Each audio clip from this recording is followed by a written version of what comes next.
לעילוי נשמת סילבי שרה בת עזיזה תהי נשמתה צרורה בצרור החיים. On va dire une petite réflexion brève concernant Shiva Asar Betammuz. Et évidemment, cette réflexion se rattache aussi avec la paracha de Pinchas. La Mishnah nous dit que l'un des événements dramatiques survenus le 17 Tammuz dans l'histoire, il y a eu plusieurs événements qui se sont succédés pendant plusieurs années Shiva Asar Betammuz. L'un des événements qui a eu lieu, dramatique, pendant Shiva Asar Betammuz, c'est Boutal Tamid. C'est-à-dire que dans le Beth Amikdash, dans le Mishkan, chaque jour, quotidiennement, on offrait au minimum 2 korbanot qui s'appelaient Korban Tamid. Shabbat, Rosh Chodesh, Yamim Tovim, on offrait avec le Tamid un Moussaf. Tamid, par définition, ça veut dire constant, chaque jour. Chaque jour, Yom Kippour, Shabbat, chaque jour, on offrait ces korbanot. Nous dit la Mishnah que après des siècles durant lesquels on a offert ce korban tamid chaque jour, 2 fois par jour au minimum, 17 Tammuz, le tamid s'est arrêté. Boutal à tamid. Et ce qui est curieux, ce qui nous interpelle, c'est qu'on pourrait croire, il n'avait plus, pendant une période, d'animaux pour offrir en tant que korban. Mais la Gemara dans Masechet Arachin, Daf Yud Aleph, elle nous enseigne que pas du tout. Il y avait encore des korbanot, mais il n'y avait pas de kevasim beneshana temimim. Il faut un keves, un agneau, dans sa première année pour le korban tamid. Il y avait des korbanot, nous dit la Gemara, on va tout de suite la décrire, mais il n'y avait pas de korban tamid. Il n'y avait pas d'animal adapté pour offrir le korban tamid. La Gemara nous dit dans Masechet Arachin Daf Yud Aleph que le jour de Tisha B'Av, de la destruction du Beth Amikdash, c'était un dimanche. Motsai Shabbat Aya. C'était un dimanche. La destruction de Tisha B'Av, c'est un dimanche. C'est un dimanche. Et nous dit la Gemara que ce jour-là, dimanche, quand est-ce qu'ils sont venus, les Goïm, profaner notre Beth Amikdash? C'était alors que pendant que les Lévim étaient en train de chanter un korban. Et la Gemara s'interroge, comment les Lévim chantaient un korban? On sait qu'on ne chante les korbanot que quand c'est un korban tzibour, c'est un korban collectif, comme le tamid. Le tamid au quotidien, c'est un korban collectif qu'on offrait chaque jour. Alors, tu me dis d'une part, dit la Gemara, que Boutal la tamid depuis Shiva Asar Betammuz. Et le jour du Tisha B'Av, alors que les Lévim étaient en train de chanter un korban tzibour, les Goïm rentrent pour profaner notre Beth Amikdash. Alors que Boutal la tamid.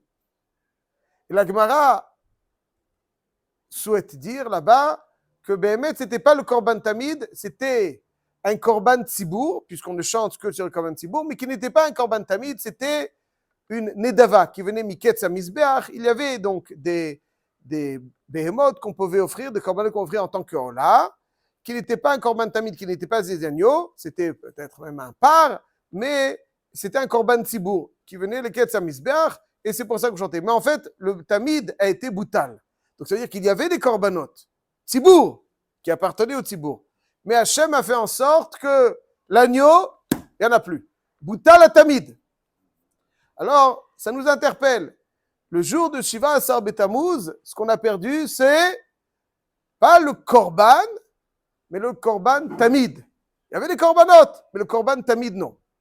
Pourquoi Hachem, qu'est-ce que Hachem nous indique en nous empêchant d'offrir le korban tamid? Spécialement le korban tamid. Dans la paracha de Pinchas, juste après que Moshe Rabbeinu demande à Kadosh Baruch Hu de nommer un homme qui va lui succéder, Elokei Aruchot. Ouais. Entre parenthèses, il y a le Admour de Kotz qui disait pourquoi est-ce que c'est dans cette paracha que Kadosh Baruch Hu, que Moshe Rabbeinu demande à Hachem de nommer un successeur? Pourquoi cette paracha? Il dit le Admour de Kotz parce que Moshe, pendant de longues années, il visait en tant que successeur Pinchas. C'était C'était ce qu'il visait. Pour lui, il était apte à lui succéder. Il avait toutes les caractéristiques. Mais le jour où il a vu que c'était un Canaï, il dit, tu ne peux pas être un leader. Non, il a toutes les qualités, mais pas celles du leader. Le leader, il doit savoir supporter. Tu ne peux pas réagir. Bon, c'est un vort du Admour de Kotsk, parce que le Canaï, c'est d'abord celui qui réagit. Qui réagit? Le leader, c'est Elohé Aruchot. Hein, c'est comme ça il dit, comme c'est marqué dans le Passouk, Elohé Aruchot. Le Chol Bassar, Elohé Aruchot, c'est quoi Rashi? Qu'est-ce qu'il dit? Il dit, Hachem, tu sais que c'est pas simple. Chacun, il a son profil, son caractère qui est différent. Mané alehem manhig, sheyehe sovel kol echad ve'echad.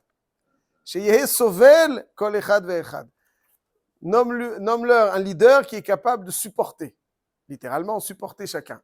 Chacun avec son truc. Il y a ça qu'on ne supporte pas, il y a ça qu'on ne supporte pas. Il faut être sovel. C'est comme ça, le manhig, que le joueur est sovel. C'est pas ça. Donc, le manhig, c'est ça sa caractéristique. Dès qu'on est un homme de Tzibour, on ne peut pas mettre tout le monde dans son moule. Il faut être sovel. Chacun, il a ses caractéristiques, chacun, il a ses trucs. Ok, pas tout me plaît. Il faut réagir quand il faut réagir. Attention. Mais il ne faut pas systématiquement réagir. Il faut être sovel, chacun avec ses tricks, chacun avec son profil, chacun avec ses envies, chacun avec ses... On ne supporte pas toujours tout, mais on est sovel. Ça veut dire on est sovel dans le bon sens du terme. Il faut être capable d'accepter dans le bon sens du terme avec un positif, mais ce n'est pas toujours très agréable. C'est pas... C'est le rôle. C'est pour ça que quand il a vu Pinchas, lui, il ne supportait pas. Hop, Canaï. Vas-y, dis, tu vois. Comme ça, il dit le Admour de Kotsk, on peut discuter de ça, je referme la parenthèse. Après, immédiatement, après que Moshe Rabbeinu demande à Hachem, je voudrais un successeur, nomme un successeur, immédiatement, Hachem demande qu'on offre le Korban Tamid. Y a-t-il une relation entre ces deux parachiotes? Rashi nous fait cette relation. Le Sifri, Chazal nous font la relation. Et je cite Rashi. Donc, Tzavet Bnei Israël et Korbani Lachmi. Ma amour le Ma'ala. Qu'est-ce qui a marqué donc en haut, plus haut, avant cette paracha? Yifkod Hashem, Elokei Aruchot, Lechol Basar, Ish el Haeda.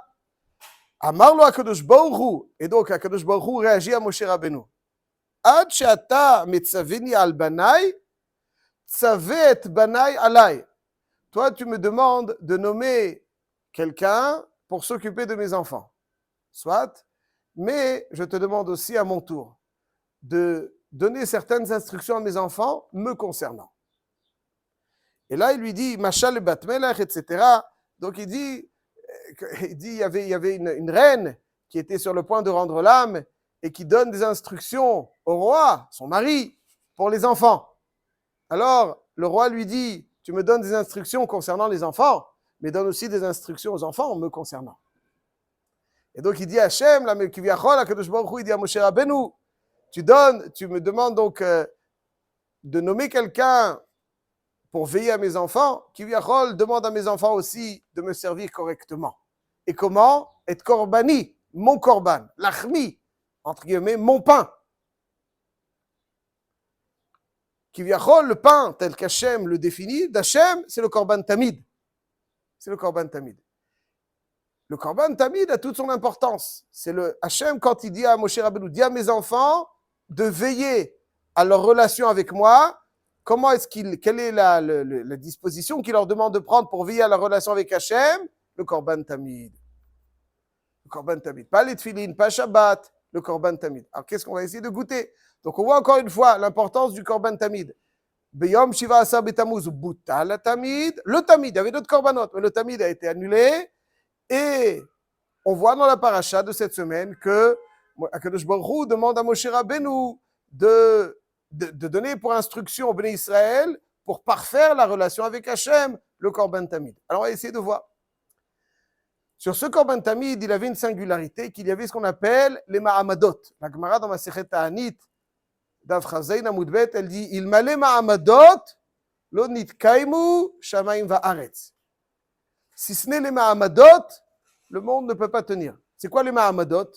Quand on offrait un Korban Tamid, il y avait une délégation de Kohanim, de Lévim et d'Israélim, comme c'est marqué dans Rashi, ici dans la paracha, qui priaient. Alors certains se rendaient à Yerushalayim, d'autres priaient dans leur ville. Ça veut dire que exactement de la même façon que les Kohanim étaient partagés, la tribu des Kohanim était partagée en combien? 24 mishmarot, 24 parties. Chaque partie, une semaine. La même chose, les Bnei Israël étaient partagés en 24, il y avait 24, et chaque semaine, parallèlement à une partie des Kohanim qui allait faire le Avoda, il y avait une partie des Bnei Israël qui allait prier dans leur ville, ou une partie se rendait à Yerushalayim pour être omed à la korban. C'est-à-dire que le korban tamid est un korban tzibour, appartenant au collectif. Et il est inconcevable qu'un korban soit offert sans que le propriétaire, celui qui était à l'initiative de ce korban, soit présent. Donc il fallait qu'une délégation de Bnei Israël soit à Yerushalayim, et les autres qui n'ont pas pu se rendre à Yerushalayim priaient chez eux. Donc il y avait les Mahamadot, ça veut dire que ça c'est les Mahamadot. Il est marqué dans le Pirkei Avot, al shlosha dvarim haolam omed, à la Torah, va à la Avoda, va al Gelut Chasadim. Pirkei Avot. Rashi là-bas dans le Pirkei Avot, il dit où on voit que la Avoda, il m'a les Mahamadot, lo nitkaim ushamayim va'aretz. Donc c'est ça, donc c'est les Mahamadot. Donc le Korban Tamid, c'est lui qui a son importance.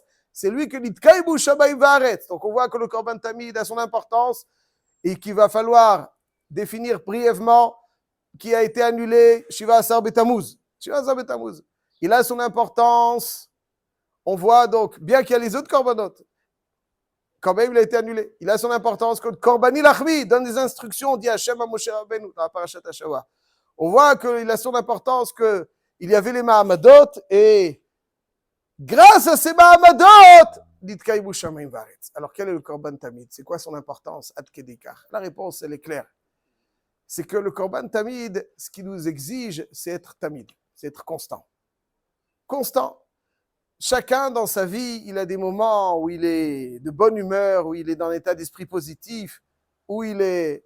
Mais d'autres où finalement il y a moins d'envie, il y a moins de clarté, il y a moins de... Le moteur tourne moins bien. On est plus fatigué, on a moins de cheshek. Le Korban Tamid, c'est le Korban Tamid. C'est-à-dire qu'Akadosh Baruch Hu, quand dans cette paracha de Pinchas, il demande à Moshe Rabbeinu, Tzaved banayalai, que le Korban Tamid, avec les Mahamadot, la délégation du Ham Israël autour du Korban Tamid, c'est ça qui va permettre de faire une avodat midit. Une avodat midit, c'est-à-dire un service constant, chaque jour. Ça, le Korban Tamid, c'est le Korban qui va permettre de cette proximité qui va être le fruit de la constance et à l'origine de la constance. On offre le Tamid, on s'inscrit dans la constance, Hachem nous offre les capacités d'être constant. Et c'est pour ça que chaque jour, c'est pour ça qu'être Korban Larmi, c'est quoi le pain d'Hachem, entre guillemets? C'est la constance d'un juif. Si quand on est en forme, on fait, quand on est moins en forme, on ne fait pas. Alors c'est pas ça. Un homme, et on le devine, son niveau, on le devine à travers sa constance. À Yom Kippour, tout le monde est... Mais ce qu'il est constamment, c'est ce qu'il est fondamentalement. Le Emet est toujours quelque chose qui se poursuit constamment. Quand on a des niveaux élevés qui sont au-dessus de notre niveau normal, c'est très bien, mais ce n'est pas révélateur de ce que l'on est. Hachem, son pain, c'est le Tamid, c'est la constance. Ça, c'est pour ça que c'est tellement important. C'est pour ça que ça, livré ou Shamayim Va'aretz, c'est ça qui donne la force au monde. C'est ça qui donne l'abondance, c'est le Tamid, c'est ça, cette constance. C'est pour ça qu'il y a une halakha qui nous dit, on apprend dans Masechet Zvachim, d'ailleurs du Korban Tamid qui doit précéder le Korban Moussaf. La Mishnah nous dit, Kol tadir mechavero, kodem et chavero. Tadir velo tadir kodem. Ça veut dire que lorsque j'ai deux mitzvot qui se présentent à moi, l'une est constante, l'autre n'est pas, je dois donner préséance à celle qui est constante. Pourquoi? On aime bien les choses qui sont... comme ça, de temps à autre. Ça nous... Mais là, pourquoi? Non. Tu dois du respect à la mitzvah qui est Tadir, parce que c'est elle qui te permet d'être ce que tu es. C'est cette mitzvah de Tadir. Et lorsque Shiva Asar Betamuz Boutal Tamid, c'est-à-dire que nous avons perdu cette constance. C'est nous qui avons perdu cette constance. Boutal Tamid. Quand nous avons perdu cette constance, alors le Korban Tamid, malheureusement, a disparu. Parce que le Korban Tamid, c'est véritablement le koach d'être tmidi, d'être constant. Et à partir du moment, la Gemara dans Masechet Ta'anit, Daf Chafret Amud Bet, elle nous dit que quand Boutal Tamid, c'était Sibyl Tamid, ou Amad Tselem Baïchal, il y avait Avodah Zara. Donc ça, c'est le koach. Ou Amad Tselem Baïchal, il y avait donc la Avodah Zara, parce que si on n'est pas Tamid, alors on laisse quelque chose de vacant, et lorsqu'on laisse quelque chose de vacant, il y a quelque chose d'étranger qui vient s'infiltrer. Voilà donc l'importance du Korban Tamid, et voilà pourquoi Davka, Shiva Asar Betamuz, Boutal Tamid, alors qu'il y avait encore des Korbanot, parce que c'est lorsque nous avons cessé, nous, de donner cette constance à Hachem, que le Tamid nous a été retiré, parce que c'est celui qui, grâce à nos efforts, générait cette capacité de constance qu'Hachem nous offre quand nous le souhaitons véritablement. On est à l'heure.